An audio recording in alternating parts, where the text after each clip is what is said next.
আসসালামু আলাইকুম। এডুকেশন পয়েন্টে আপনাকে স্বাগতম।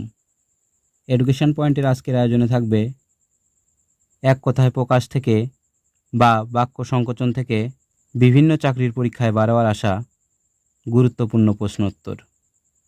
40 নম্বর প্রশ্ন, একই সময়ে এর সমার্থক কোনটি? একই সময়ে এর সমার্থক হলো যুগপৎ। অ্যান্সার যুগপৎ। যদি বলা হতো একই সময়ে বর্তমান, তাহলে হতো সমসাময়িক। এখানে বলা হয়েছে একই সময়ে, এর অর্থ হচ্ছে যুগপৎ। একই সময়ে বর্তমান এ বাক্যের এক কথায় প্রকাশ হলো সমসাময়িক। অ্যান্সার সমসাময়িক। পরকে প্রতিপালন করে যে, তাকে এক কথায় বলা হয় পরভিত। অ্যান্সার পরভিত। পরভিত অর্থ কাক। এখানে খণ্ডক্ত থাকলে বুঝতে হবে এর অর্থ কাক, কিন্তু যদি এখানে খণ্ডক্ত না থেকে ত থাকে তাহলে বুঝতে হবে এর অর্থ হলো কোকিল। যে স্ত্রীলোক বা নারী প্রিয় কথা বলে তাকে বলা হয় প্রিয়ংবধা। অ্যান্সার প্রিয়ংবধা।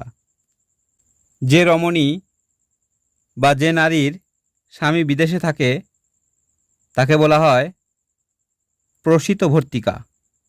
অ্যান্সার প্রসিতভর্তিকা। বানানটা একটু খেয়াল করবেন, প্রসিত ভর্তিকা। বর্তমানে স্ত্রীলোকেরও প্রবাসে যাবার প্রবণতা বেড়েছে।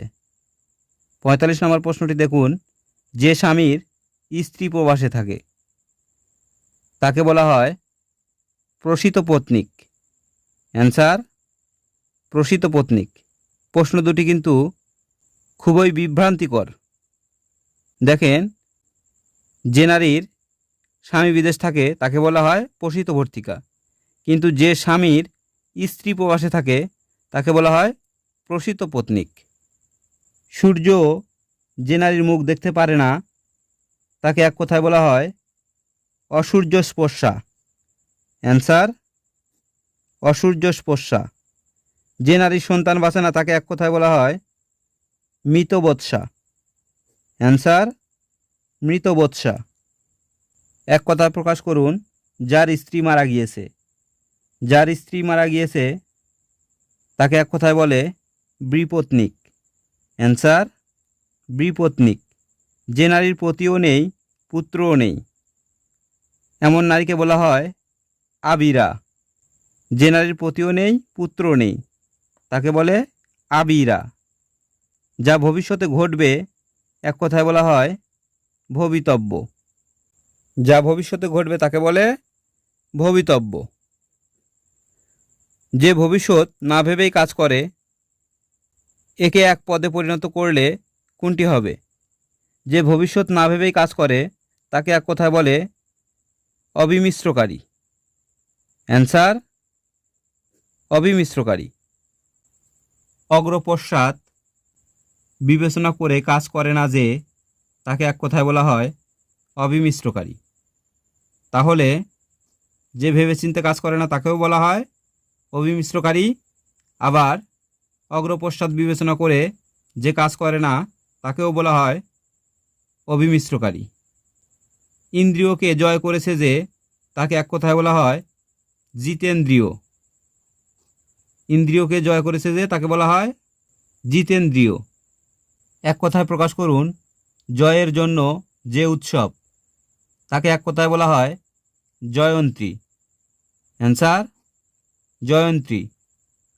ডায়মন্ড জুবিলি কত বছরে অনুষ্ঠিত হয়? ডায়মন্ড জুবিলি অনুষ্ঠিত হয় 60 বছরে। 60 বছরের পূর্তিতে যে অনুষ্ঠান করা হয় তাকে বলা হয় ডায়মন্ড জুবিলি।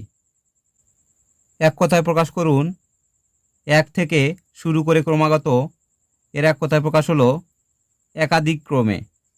অ্যান্সার একাধিক ক্রমে। 60 বছর পূর্ণ হওয়ার উৎসবকে এক কথায় বলা হয় হীরক জয়ন্তী। তাহলে 60 বছর পূর্ণ হওয়ার উৎসবকে বলা হয় ডায়মন্ড জুবিলি বা হীরক জয়ন্তী। সুবর্ণ জয়ন্তী কত বছর পূর্তিতে পালিত হয়? সুবর্ণ জয়ন্তী এটি পালিত হয় 50 বছর পূর্তিতে। অ্যান্সার 50 বছর। এক কথায় প্রকাশ করুন, পঙ্কে জন্মে যা, এক কথায় বলা হয় পঙ্কজ। পঙ্কজ অর্থ পদ্মফুল। পূর্বের জন্মের কথা স্মরণ আছে যার, তাকে এক কথায় বলা হয় জাতিস্বর। অ্যান্সার জাতিস্বর। কর্মে যাহার ক্লান্তি নাই, তাকে এক কথায় বলা হয় অক্লান্ত কর্মী। অ্যান্সার অক্লান্ত কর্মী। যা বপন করা হয়েছে এটি নিম্নের কোন শব্দটিতে সংক্ষিপ্ত রূপ হয়েছে? যা বপন করা হয়েছে তাকে এক কথায় বলা হয় উক্ত। অ্যান্সার উক্ত। পা ধুইবার জল এর বাক্য সংকোচন হলো পাদ্য। অ্যান্সার পাদ্য। যার কিছু নাই এক কথায় প্রকাশ করলে হয় হিত সর্বস্ব। যার কোনো কিছুই নেই তাকে বলে হিত সর্বস্ব। যা আঘাত পায়নি এর এক কথায় প্রকাশ হলো অনাহত। যা আঘাত পায়নি অনাহত। যা অবশ্যই ঘটবে এর এক কথায় প্রকাশ হলো অবশ্যভাবী। যা অবশ্যই ঘটবে তাকে বলে অবশ্যভাবী। যে লেখক অন্যের ভাব ভাষা প্রভৃতি চুরি করে নিজের নামে চালিয়ে দেয় তাকে এক কথায় বলা হয় কুম্ভিলক। অ্যান্সার কুম্ভিলক। রচয়িতার মূল গ্রন্থ হতে যারা প্রাচীন পাণ্ডুলিপি লিপিবদ্ধ করতেন তাদেরকে বলা হতো লিপিকার। অ্যান্সার লিপিকার। কর্ম সম্পাদনে পরিশ্রমী বা অতিশয় দক্ষ এর এক কথায় প্রকাশ হলো কর্মঠ। অ্যান্সার কর্মঠ। উপস্থিত বুদ্ধি আছে যার, তাকে এক কথায় বলা হয় প্রত্যুৎপন্নমতি। উপস্থিত বুদ্ধি আছে যার তাকে বলে প্রত্যুৎপন্নমতি। প্রত্যুৎপন্নমতি বানানটি অবশ্যই সুন্দর করে দেখে নেবেন। এটি অনেক সময় বানান শুদ্ধিকরণেও এসে থাকে। এক কথায় প্রকাশ করো, সম্মুখে অগ্রসর হয়ে অভ্যর্থনা এর এক কথায় প্রকাশ কি? সম্মুখে অগ্রসর হয়ে অভ্যর্থনা এর এক কথায় প্রকাশ হলো প্রত্যুৎগমন। অ্যান্সার প্রত্যুৎগমন। শোনা যায় এমন এক কথায় প্রকাশ করুন। শোনা যায় এমন এর এক কথায় প্রকাশ হলো শ্রুতিগ্রাহ্য। অ্যান্সার শ্রুতিগ্রাহ্য। এক কথায় প্রকাশ করুন, যে শুনেই মনে রাখতে পারে তাকে এক কথায় বলা হয় শ্রুতিধর। যে শুনে মনে রাখতে পারে তাকে বলে শ্রুতিধর। যিনি বক্তৃতা দানে পটু তাকে এক কথায় বলা হয় বাগ্মী। যিনি বক্তৃতা দানে পটু তাকে বলে বাগ্মী। যার দুই হাত সমান চলে তাকে এক কথায় বলা হয় সব্যসাচী। অ্যান্সার সব্যসাচী। যে সকল অত্যাচারই সয়ে যায় এর এক কথায় প্রকাশ হলো সর্বংসহা। যে সকল অত্যাচার সয়ে যায় তাকে বলে সর্বংসহা। সাপের খোলস এর বাক্য সংকোচন হলো নির্মোক। সাপের খোলসকে বলা হয় নির্মোক। বাঘের চামড়াকে বলা হয় কীর্তি। হরিণের চামড়াকে বলা হয় অজিন। যার বাসস্থান নেই তাকে এক কথায় বলা হয় অনিকেত। অ্যান্সার অনিকেত। এক কথায় প্রকাশ করুন, যা লাফিয়ে চলে তাকে বলে প্লবক। যা লাফিয়ে চলে তাকে বলে প্লবক। গণনার যোগ্য নয় যা, তাকে এক কথায় বলা হয় নগণ্য। গণনার যোগ্য নয় যা তাকে বলে নগণ্য। যা নিন্দার যোগ্য নয় তাকে বলে অনিন্দ্র। যা নিন্দার যোগ্য নয় তাকে বলে অনিন্দ্র। রাত্রির শেষ ভাগ এর এক কথায় প্রকাশ হলো পররাত্র। রাত্রির শেষ ভাগ এর এক কথায় প্রকাশ হলো পররাত্র। কোনোভাবেই যা নিবারণ করা যায় না তাকে এক কথায় বলা হয় অনিবার্য। কোনোভাবেই যা নিবারণ করা যায় না তাকে বলে অনিবার্য। যা অধ্যয়ন করা হয়েছে তাকে বলে অধীত। যা পাঠ করা হয়েছে তাকে বলে পঠিত।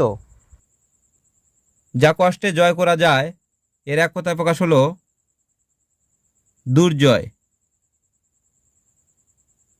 কষ্টে জয় করা যায় তাকে বলে দুর্জয়। যা কষ্টে লাভ করা যায় তাকে বলে দুর্লভ। যা কষ্টে লাভ করা যায় তাকে বলে দুর্লভ। যিনি অধিক কথা বলেন না তাকে এক কথায় বলা হয় মিতভাষী। যিনি অধিক কথা বলেন না তাকে বলে মিতভাষী। নষ্ট হওয়ার স্বভাব যার তাকে এক কথায় বলা হয় নশ্বর। নষ্ট হওয়ার স্বভাব যার তাকে বলে নশ্বর। নষ্ট হওয়ার স্বভাব নয় যার তাকে এক কথায় বলা হয় অবিনশ্বর। নষ্ট হওয়ার স্বভাব নয় যার তাকে বলা হয় অবিনশ্বর। যা পূর্বে ছিল এখন নেই তাকে এক কথায় বলে ভূতপূর্ব।